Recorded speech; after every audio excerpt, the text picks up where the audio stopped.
आता दिसते. नाही, मगाशी तुम्ही उल्लेख केला स्वस्त अन्नधान्य आता मिळण्याचा हा शेवटचा वर्ष आहे आणि जर आपण परिस्थिती पाहिली तर अमेरिकेकडे आपण जर लक्ष दिलं तर इथेनॉल निर्मितीसाठी अमेरिकेने मोठ्या प्रमाणावर मक्याची लागवडीला प्रोत्साहन दिलं आणि तिथे लाखो हेक्टर मका लावला जातोय आणि गव्हाचं क्षेत्र कमी होत चाललेलं आहे. आज सगळ्या देशांमध्ये कमी अधिक प्रमाणामध्ये आपापल्या धोरणानुसार ज्या पद्धतीने शेती करायची हे जी मनमानी चाललेली आहे त्याचा संपूर्ण इतर देशांवर परिणाम होतोय अन्न पुरवठ्यावर. तर ही एक मोठी कळीचा मुद्दा आहे असं तुम्हाला वाटतं का की अमेरिकेचं जे धोरण आहे या संदर्भातलं? अगदी बरोबर मुद्दा आहे हा. 3 कारणांमुळे जगात अन्नधान्याची महागाई असं शास्त्रज्ञ अगदी अर्थशास्त्रज्ञ अमर्त्य सेन सुद्धा सांगतात. त्यातलं एक महत्वाचं कारण आहे की अमेरिकेने खूप मोठ्या प्रमाणामध्ये मका आहे तो इथेनॉलकडे वळलाय. जवळजवळ त्यांच्या उत्पादनाच्या 50% मका हा इथेनॉलकडे जातो. त्याला सबसिडी पण दिली आहे. आता ही सबसिडी दिल्यानंतर त्यांच्याकडचं गहू आणि सोयाबीनचं उत्पादन घटलं. मग ते वाढवण्यासाठी त्यांनी 1 लाख हेक्टर अमेझॉनचं जंगल कापून तिथं लागवड केलेली आहे. म्हणजे एकाला किती गुंतागुंतीचे प्रश्न होतात आणि हे केवळ अमेरिकेच्या हातामध्ये धनसत्ता एवढी दांडगी आहे की ते वाटेल ते करू शकतात. आता त्यामुळे होतं काय की बाजारामध्ये उपलब्ध अन्नधान्य आहे तेवढंच आहे, ते गरिबांनाही मिळणार आहे, श्रीमंतांना मिळणार आहे. मग ते श्रीमंत जास्त भावात घेतल्यानंतर गरिबांना धान्यच मिळत नाही, हे पहिलं कारण. दुसरं कारण आहे ते नासाडीचं आत्ताचा नुकता युनायटेड नेशन्सचा अहवाल आहे की परत श्रीमंत देशांमध्ये अमेरिका आणि ब्रिटनमध्ये जपानमध्ये तयार होणाऱ्या अन्नापैकी 50% अन्नाची नासाडी होते. न वापरताच अन्न फेकलं जातं, फ्रीज मधनच बाहेर तसंच्या तसं फेकून दिलं जातं. आणि याच्या उलट आपल्याकडं अन्नधान्य साठवण्याची निवडण्याची प्रक्रिया करण्याची नीट सोय नसल्यामुळे आपल्याकडे जवळजवळ 50,000 कोटी रुपयाचं धान्याची नासाडी होते. ही नासाडी झाल्यानंतर ते तर अन्न वाया गेलं. नवीन आपल्याकडे निर्मिती एवढी या प्रमाणात होत नसल्यामुळे अन्नधान्य महाग होत चाललंय. आणि एक तिसरं कारण आहे ते म्हणजे मांसाहाराचं. जसा जसा मध्यम वर्ग वाढत चाललेला आहे तो मध्यम वर्ग जो पूर्वी आठवड्यातनं 1 दिवस मांसाहार करायचा तो आता 2दा-3दा करायला लागलेला आहे. आणि एक आपण पाहिलं पाहिजे की 1 किलो कोंबडी जर तयार होत असेल तर त्याच्या जागी 2 किलो अन्न लागतं. बकरीला 5 किलो लागतं आणि आणखीन मोठी जी जनावर आहेत त्यांना 10-10 किलो अन्न लागत असतं 1 किलो मांस तयार व्हायला. म्हणजे हे सगळं जे धान्य हे या मांसाहारामध्ये निघून जातं. त्यामुळे श्रीमंतांच्या जीवनशैलीमुळे अन्नधान्य महाग होतंय, हा अर्थशास्त्रज्ञांचा मांडलेला निष्कर्ष आहे. नाही, हे अतिशय बिकट आणि भयानक असं सत्य आहे की प्रत्यक्ष रोज 2 वेळचं भाकरी आणि जेवण मिळालं पाहिजे लोकांना.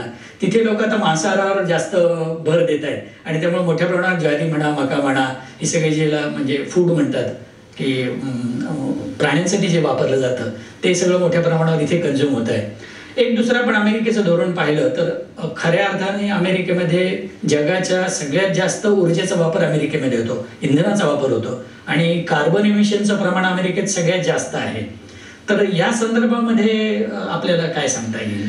आणि इतर देशांना मात्र अमेरिका सांगत असते की तुम्ही तुमची कार्बन इमिशनची लेवल कमी करा आणि ह्या देशांच्यामुळे हे सगळं प्रदूषण जास्त वाढत आहे.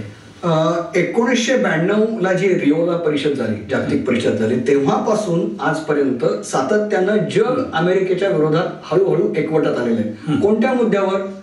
प्रदूषकांनी भरपाई दिली पाहिजे. पोल्युटर शुड पे, पोल्युटर शुड नॉट से, असं जग सगळं सांगतंय अमेरिकेला. पण अमेरिका त्याला दाद देत नाहीये. आणि अमेरिका म्हणजे कोण? अमेरिका म्हणजे ओबामा नाही. तिथले जे कॉर्पोरेट्स आहेत, मोठमोठ्या कंपन्या आहेत, जनरल इलेक्ट्रिकल असेल, जनरल मोटर्स असतील, या बेक्टेल असतील, या ज्या कंपन्या आहेत या अजस्त्र कंपन्या आहेत आणि यांची सत्ता अमेरिकेवर असते. आणि त्यांना या कार्बन इमिशन मधनं फायदे होत असल्यामुळे कार्बन इमिशन कमी व्हावं ही त्यांची इच्छा नाही. त्यामुळे हे जागतिक परिषदांपासून सगळ्या गोष्टी उद्ध्वस्त करण्यासाठी पूर्णपणे प्रयत्न करत असतात. हे काय पातळीवर प्रयत्न करत असतील? गेल्या वर्षीच एका शास्त्रज्ञांनी जाहीर कबुली दिली की हवामान बदल होतच नाही, कार्बन इमिशनचा परिणाम काही होतच नाही, तापमान वाढ होतच नाही, हे लोकांच्या मनावर ठसवा, सिद्ध करा. आणि हे वैज्ञानिक सत्य हे सांगण्यासाठी अमेरिकेतल्या कॉर्पोरेट्सनी $86 लाख खर्च केलेले आहेत. एकीकडे ते करायचं, दुसरीकडं गरीब देशांना अशी आमिष दाखवायची की आम्ही तुम्हाला, जर तुम्ही याच्यावर सह्या केल्या करारावर अमेरिकेच्या बाजूच्या, तरच आम्ही तुम्हाला मदत देतो. या पद्धतीनं अमेरिका साम दाम दंड भेद वापरून त्यांच्या प्रदूषणामध्ये कमी करायला तयारी नाहीये त्यांची. आणि उलट ते काय म्हणतात आता आपल्याला, आता सध्या जगामध्ये सर्वात जास्त कार्बन उत्सर्जन करणारा देश आहे चीन. 1, 2 नंबरला अमेरिका आणि 3 नंबरला भारत आहे. पण हा युक्तिवाद किती फसवाय माहितीये का? आपला जरी कार्बन एकंदरीत उत्पादन वाढलं असलं उत्सर्जन, तरी वैयक्तिक व्यक्तिगत दरडोई उत्पादन आपलं खूप कमी आहे, खूपच कमी. त्या अमेरिकेचं जास्त आहे, पहिली गोष्ट.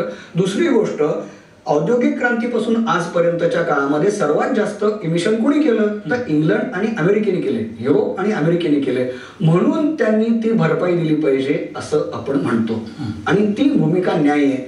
दुर्दैवानं अमेरिकेच्या हातामध्ये पूर्णपणे धनसत्ता असल्यामुळे ते या कशालाही न जुमानता त्यांचं जे उत्सर्जन चाललंय ते याच गतीने चाललंय. आणि आता सगळं जग असं म्हणतंय की या गतीने आपण जर चाललो तर जगाचा अंत, निसर्गाचा अंत हा अटळ आहे.